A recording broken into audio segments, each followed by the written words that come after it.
Hello everyone and welcome back to the channel. Today, we're going to answer the question, was Herodotus Greek? If you're new here, make sure to stay updated with all our videos on ancient history. And let's begin. So the first thing that comes to mind when asking this question is, of course, that Herodotus was indeed Greek. It's even said that he was called the father of history. But there's more to this question than just that. What does it mean to be Greek? In Herodotus' time, the Greek identity was not yet formed in the way that we understand it today. So answering this question will require us to look at how ancient Greeks conceptualized ethnicity and identity, as well as examining the life and works of Herodotus himself. In order to answer this question properly, we need to take into consideration what the term Greek meant during the classical period. The concept of Greek identity in ancient Greece was not based on ethnicity or genetics, but rather on language, culture, and political affiliation. During Herodotus' lifetime, the region we today call Greece was inhabited by many different groups who spoke various dialects and had distinct cultural practices. However, as Herodotus himself pointed out, they were all united by their language and their religion, which differentiated them from their non-Greek neighbors. Herodotus lived in a time when the Greek identity was still fluid and evolving. The concept of Pan-Hellenism, or the idea of a shared Greek identity, was just beginning to emerge. Herodotus' work played an important role in the development of this identity, as he was one of the first to attempt to create a comprehensive account of the Greek world, including its history, geography, and customs. By doing so, he contributed to the growing sense of unity among the Greeks, which would eventually culminate in the formation of the Greek identity as we know it today. Now that we have established how ancient Greeks viewed ethnicity, let's look at the life and work of Herodotus. Herodotus was born in the Greek city of Halicarnassus, which is located in what is now Bodrum, Turkey. At the time, Halicarnassus was under the control of the Persian Empire. But despite being subject to Persian rule, the city had a significant Greek population, and Herodotus is considered to be Greek because of his language, culture, and ancestral background. Herodotus' most famous work is his book called the Histories, which is considered to be the first major work of history in Western literature. In this book, Herodotus gives an account of the Greco-Persian Wars, which were a series of conflicts between the Greeks and the Persians. The wars took place in the 5th century BC and resulted in a decisive Greek victory at the Battle of Marathon in 490 BC, the Battle of Salamis in 480 BC, and the Battle of Plataea in 479 BC. Herodotus' account of these wars is not only a military history, but also includes a great deal of cultural, ethnographical, and geographical information about the regions he describes. Herodotus traveled extensively throughout the Mediterranean, Middle East, and Black Sea regions, visiting many of the places he wrote about. He interviewed eyewitnesses to the events he described and gathered information from a variety of sources. Herodotus' work was highly influential and helped to shape the Greek understanding of their history and their identity. However, it was also controversial in his own time, as some Greeks criticized him for including legends and fanciful stories in his histories. Despite this criticism, much of Herodotus' work has been confirmed by modern historians and archaeologists. And he is still considered to be one of the most important sources of information for the history of ancient Greece. Considering everything we have discussed so far, the answer to the question, was Herodotus Greek, seems obvious. Of course he was. But there's another layer to this question that we need to explore. You see, when asking if someone was Greek, it's essential to distinguish between two different concepts, ethnicity and citizenship. As we've already discussed, ethnicity refers to a group of people who share a common language, culture, and ancestry, while citizenship refers to a person's legal status in a particular state or city. Herodotus' ethnicity was Greek, as evidenced by his language, culture, and the fact that he was born in a Greek city. However, his citizenship is a bit more complicated. Herodotus was born in Halicarnassus, which was a Greek city, but it was also a part of the Persian Empire. At the time, non-Greek subjects of the Persian Empire were generally referred to as barbarians, while Greeks were considered to be a separate group due to their language and culture. Therefore, while Herodotus was not a citizen of any Greek state, such as Athens or Sparta, he was still considered to be Greek because he did not identify as Persian. This is supported by the fact that Herodotus' work shows a strong Greek identity, and that he was celebrated as a Greek historian in antiquity. I hope that through this video you have come to understand that ancient Greeks were not necessarily citizens of the Greek states, and that ethnic and cultural identity played a bigger role in defining who the Greeks were. Through examining Herodotus' life and work, we can gain a better understanding of how ancient Greeks conceptualized ethnicity and identity. While it may seem simple to categorize ancient peoples based on our modern conceptions of nationality and citizenship, the reality is much more complex. Ancient Greeks would likely not have understood themselves as citizens of Greece, but rather as belonging to individual city-states or regions within the broader Greek world. Nonetheless, Herodotus' work played an important role in shaping the Greek identity as we know it today, and he is rightly celebrated as one of the founders of history. But why did Herodotus travel so far away from home? Well, there are a few reasons for this.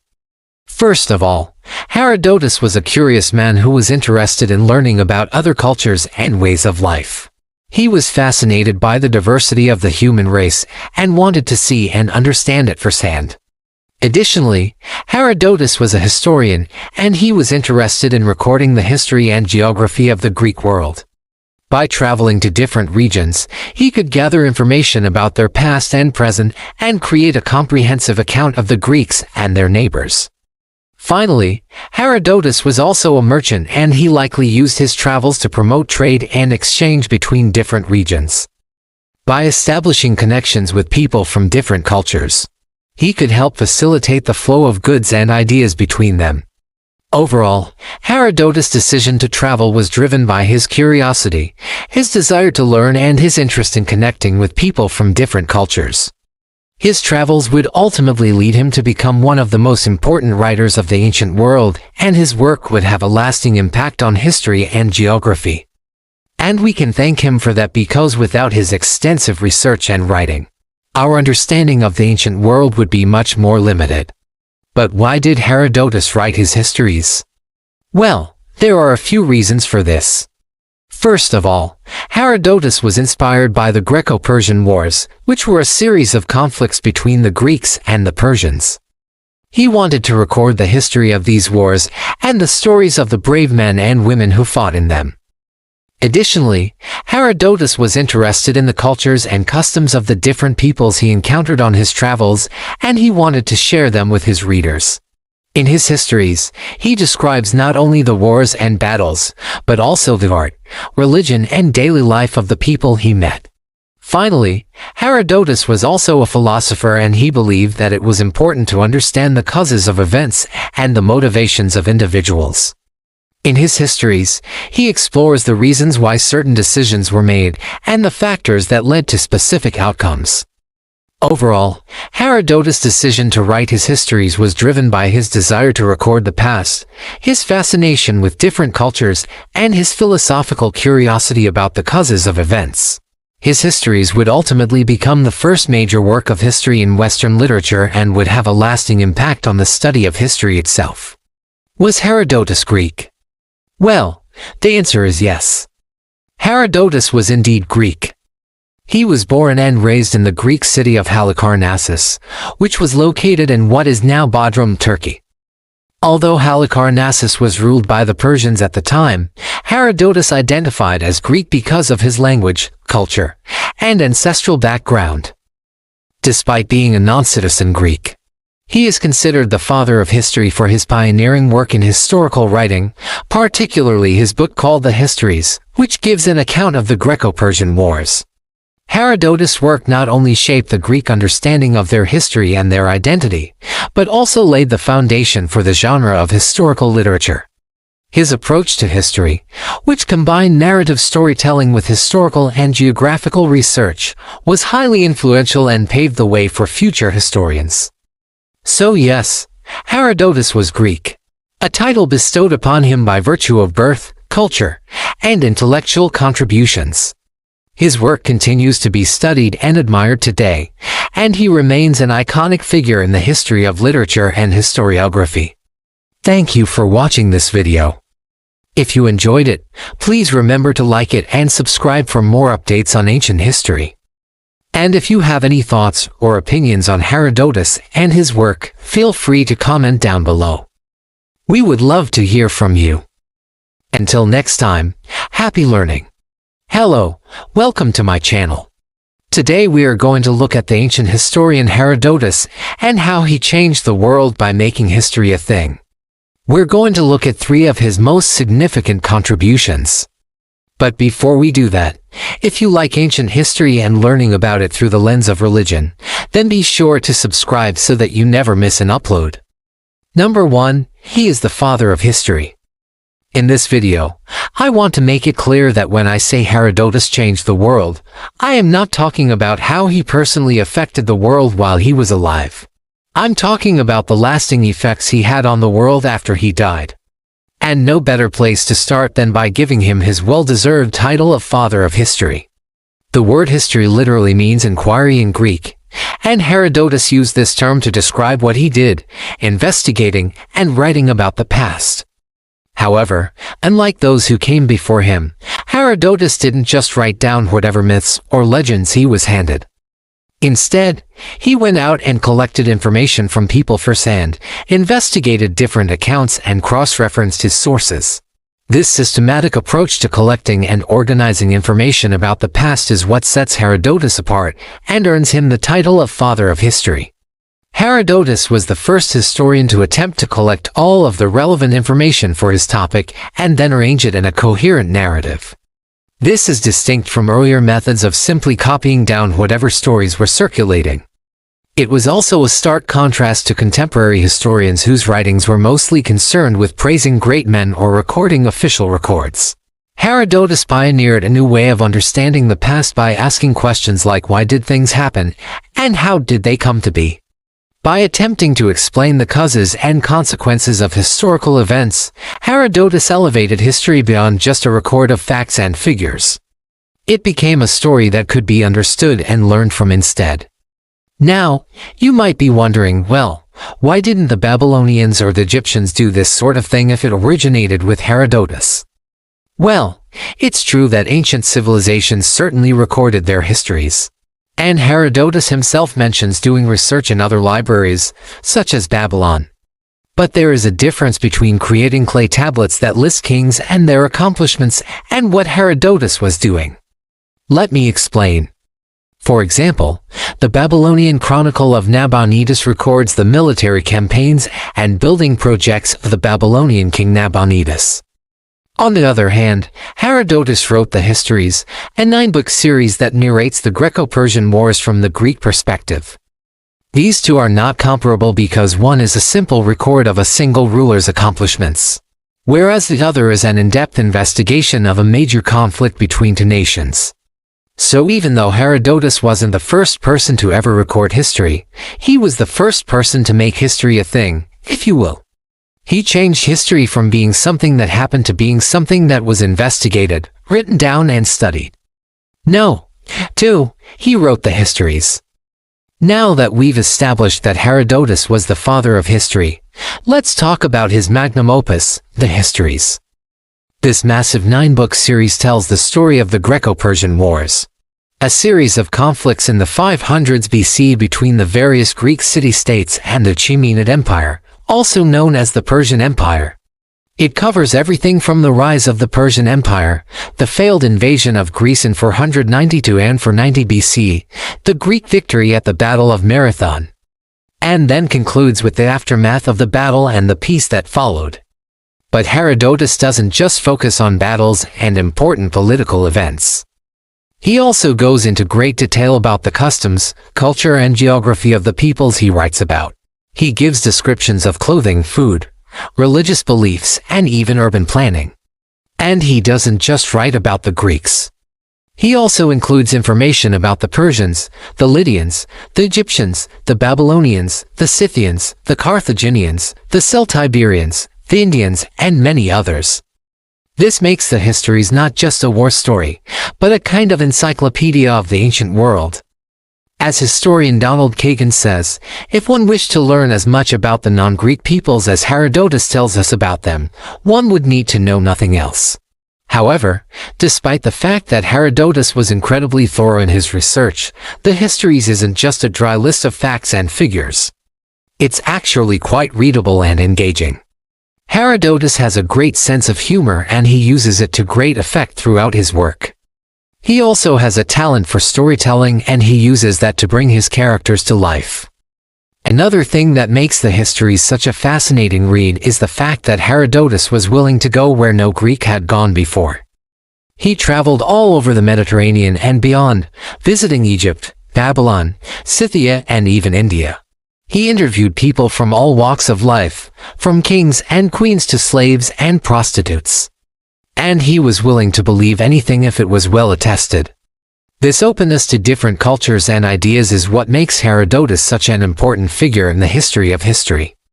He showed that the past was full of surprises and that it was worth investigating. Number 3. Herodotus changed how we understand the meaning of history. Now that we've discussed how Herodotus started history and his magnum opus, let's talk about how he changed the way we understand the meaning of history.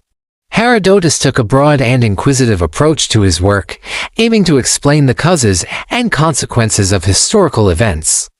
This sets him apart from his contemporaries who tended to focus on a single aspect of history, such as military campaigns or the deeds of great men. Herodotus believed that history should be about more than just listing facts and figures. It should be about understanding the past in all its complexity. For example, in the Histories, Herodotus doesn't just tell the story of the Greco-Persian Wars. He also goes into great detail about the culture, geography, and politics of the various peoples involved. This allows the reader to get a much richer understanding of the past. They can see the world through the eyes of the people who lived it. Herodotus was also interested in the big picture. He was trying to explain why things happened, not just how they happened. This led him to ask some fundamental questions about the nature of humanity. For example, in Book 1 of the Histories, Herodotus asks the question, what made the Persians wage war against the Greeks? He then goes on to explore the various factors that contributed to the conflict, such as the desire for power, wealth, and revenge. This kind of analysis was new in Greek historiography and it set the stage for later historians such as Thucydides and Xenophon. Herodotus's work was incredibly influential and it helped to shape the course of history. His inquisitive approach to history encouraged future generations of historians to ask questions about the past and to seek out new and innovative ways of understanding it. However, it's not all sunshine and roses when it comes to Herodotus's legacy. Many modern historians criticize him for including legendary or fanciful stories in his work. For example, in Book 4 of the Histories, Herodotus tells the story of a talking donkey. It's a funny story, but it's also completely unbelievable. That's why today many historians dismiss Herodotus as a writer of fairy tales. However, this is a misunderstanding of what Herodotus was trying to do. Herodotus wasn't trying to write a textbook. He was trying to tell a story. And in order to tell a good story, you need to include some exciting and unbelievable elements. Besides, many of Herodotus's stories have been verified by modern archaeology and historians. For example, in Book 7 of the Histories, Herodotus describes the Egyptian goddess Isis and her cult. He also gives a detailed account of the Egyptian Book of the Dead. At the time, this was considered to be a very controversial and even scandalous topic. But today we know that Herodotus was right on the money. The Book of the Dead is one of the most important sources of information we have on ancient Egyptian religion. Overall, Herodotus's contributions to the study of history are immeasurable. He changed the way we think about the past, and he set the standard for what a historian should be like. His work paved the way for future historians such as Thucydides, Polybius, and Livy. And his influence can still be felt today. When you pick up a history book and read about the great events of the past, you can be sure that Herodotus is smiling down on you from above, knowing that he started it all. And that's it for this episode. I hope you learned something new, and I hope it inspired you to go out and investigate the past for yourself. If you enjoyed this video, please be sure to like it and subscribe to my channel. Until next time, happy history. What if I told you there was a secret society of assassins out to kill you? In 480 BC, that's exactly what happened to the Greek historian Herodotus. You might be wondering why someone would want to assassinate a historian. Well, his work was not only popular, but controversial. Some of his findings were considered so dangerous that they threatened the very fabric of society. But who was Herodotus, and why did his work cause such a stir? Why do we call him the father of history? And how did he change the world forever? This is the incredible story of the man whose work changed the course of history. In ancient Greece, the year was 484 BC. Born on the Greek island of Halicarnassus, Herodotus was a Greek traveler, writer, and most notably a historian. While details about his life are scarce, we know that he came from a wealthy family. From a young age, he displayed an insatiable curiosity about the world around him. And like many of his contemporaries who focused on philosophy or rhetoric, Herodotus devoted himself to understanding and recording history. But at the time, history wasn't studied like we do today. Most historical writings were intertwined with mythology, legend, and oral tales passed down through generations. There was no systematic way to collect, organize, and interpret historical data. This all changed with Herodotus and his groundbreaking work, the Histories. It tells the story of the Greco-Persian Wars, a series of conflicts between the Greeks and the Persians. But Herodotus didn't just focus on battles and military campaigns. Instead, he aimed to capture every aspect of the wars, including the cultural, geographical, and ethnographical information about the various peoples involved. This approach was revolutionary. Herodotus traveled extensively throughout the Mediterranean, the Middle East, and even Asia Minor, talking to anyone who had witnessed the events he was writing about. He gathered information from various sources, cross-referenced his findings, and wove them together into a cohesive narrative. What resulted was a detailed account of real historical events, something that had never been done before. But why was this so significant? Why did Herodotus' method shake the foundations of society? To understand this, we need to look at how history was viewed before Herodotus. Prior to his time, historical narratives were often shaped by political loyalties and religious beliefs. Writers tended to support the rulers who were in power, and they frequently incorporated mythological elements into their stories. For example, Greek historians attributed natural disasters or military defeats to the wrath of the gods. They believed that divine intervention played a major role in human affairs, and they used this to explain historical events. Herodotus, however, took a different approach. He wanted to find the human causes of events, to understand why certain decisions were made or why certain actions were taken. He wanted to find the answers in the actions of people, not the will of the gods. Herodotus' method was revolutionary. It introduced a new way of thinking about the past, and it challenged the prevailing beliefs of the time. For example, in his account of the Greco-Persian Wars, Herodotus explored the reasons behind the conflict. He examined the political tensions, the economic rivalries, and the cultural clashes that led to war. He also interviewed individuals from both sides of the conflict, trying to understand their perspectives and motivations. By doing this, he presented a more balanced and nuanced view of history. Herodotus was not interested in glorifying any particular ruler or god. Instead, he wanted to present an objective account of the past. Another aspect of Herodotus' work that was groundbreaking was his attention to detail. He collected a vast amount of information about the peoples and cultures he encountered on his travels. He recorded their customs, traditions, and beliefs, as well as their physical characteristics and way of life. Herodotus was fascinated by the diversity of human cultures, and he wanted to document it all. This ethnographic approach was another first for historical writing.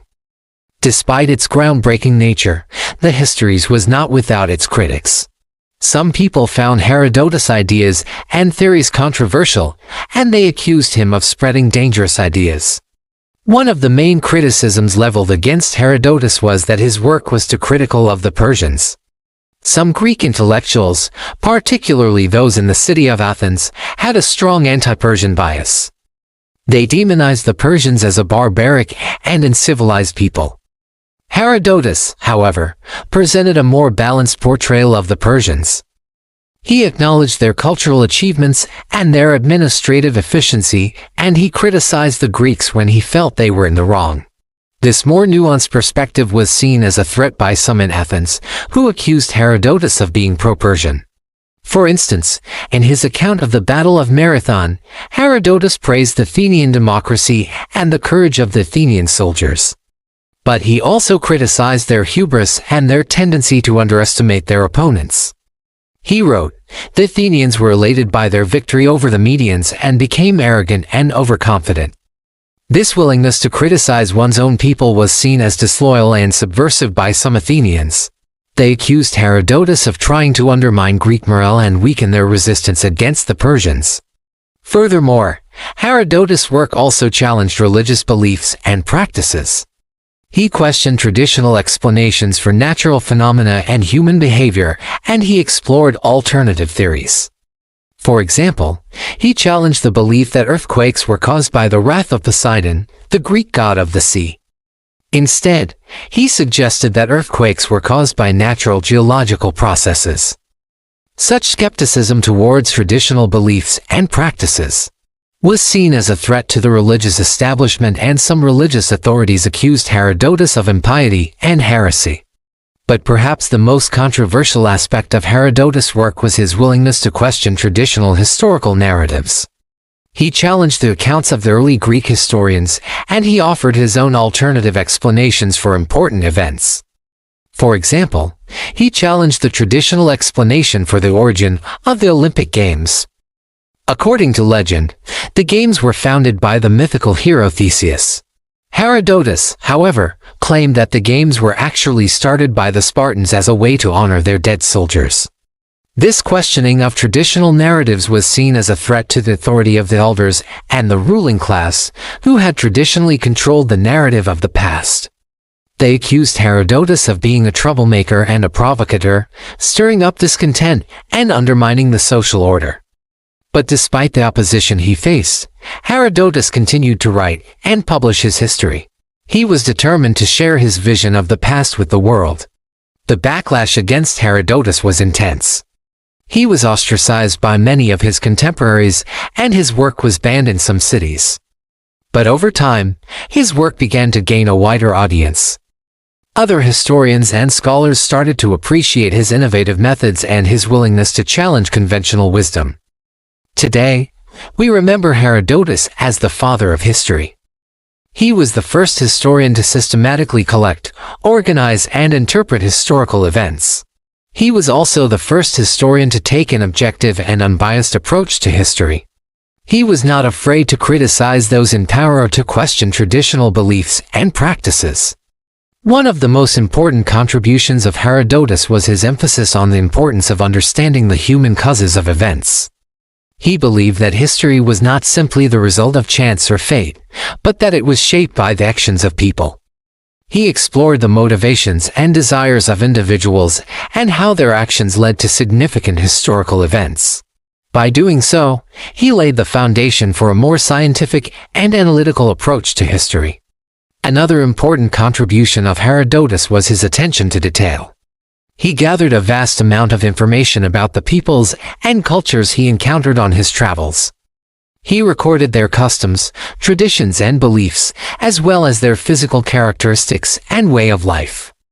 This attention to detail helped to create a more complete and accurate picture of the past. And lastly, Herodotus was also the first historian to use a literary style that was both engaging and informative. He used vivid language and colorful characters to bring his history to life. He also used stories and anecdotes to illustrate his points and make his history more memorable. This literary approach helped to popularize history and make it more accessible to a wide audience. Unfortunately, not all of Herodotus' work has survived to the present day. Much of it has been lost to the ravages of time. However, what remains is still an impressive body of work that laid the foundation for the study of history. Today, Herodotus' work is generally regarded as mostly truthful, although some details have been disputed or challenged. Nevertheless, his account of the Greco-Persian Wars remains one of the most important sources of information about this period in ancient history. And his work has been a major influence on subsequent historians. The title of Father of History was first given to Herodotus by the Roman statesman Cicero in a letter to his friend Atticus. He wrote, "To Herodotus, the first writer who introduced into history the human element, wield embellished and agreeable style which has made history a pleasure instead of a burden." This is a testament to the lasting impact of Herodotus' work and his contribution to the field of history. So what can we learn from the story of Herodotus? How can it help us understand the world around us today? First, Herodotus' story reminds us of the importance of pursuing knowledge and understanding, no matter what obstacles we may face. Herodotus was willing to travel to dangerous and unfamiliar places in order to gather information. He was not afraid to question traditional beliefs and practices. And he was willing to face the wrath of powerful groups in order to share his findings with the world. Secondly, Herodotus' story also reminds us of the importance of objectivity and balance in our pursuit of knowledge.